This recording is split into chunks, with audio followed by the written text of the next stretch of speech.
Sri Lanka's President Mahinda Rajapaksa says his government needs time to investigate allegations of human rights abuses, dating back to the civil war that ended 4 years ago. British Prime Minister David Cameron's demand for an independent inquiry into allegations of war crimes at the end of the 26-year-old civil war drew an angry response from the island nation's president on Saturday. People who are in glass houses must not throw stones, Rajapaksa said, after Cameron said Sri Lanka should conduct its own investigation by March next year or face an international inquiry. Earlier, a senior Sri Lanka's minister said the government would not allow an international probe, despite mounting pressure from abroad. Why should we have an international inquiry? We will object to it. Definitely, we are not going to allow it, Basil Rajapaksa, the economic development minister and brother of the president, told AFP news agency. Asked about the March deadline for the Sri Lankans to complete their own inquiry,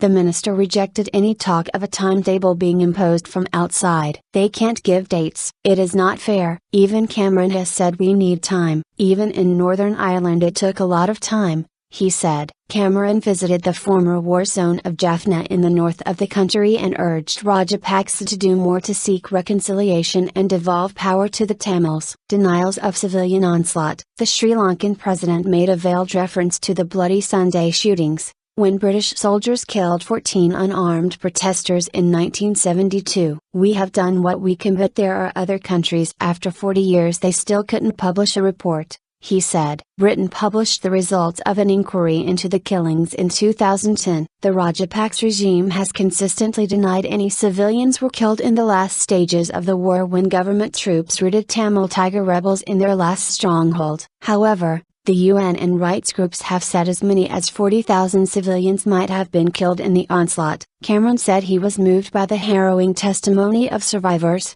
who he met during his trip to the war-torn northern Jaffna region on Friday to meet local Tamils, only hours after a Commonwealth summit began in Colombo. We understand some of the things he said were aimed at his home constituency. He was addressing the journalists who traveled with him, said Rajapaksa, thanking Cameron for attending the summit. The Prime Ministers of Canada, India and Mauritius all stayed away from Colombo over Sri Lanka's human rights record.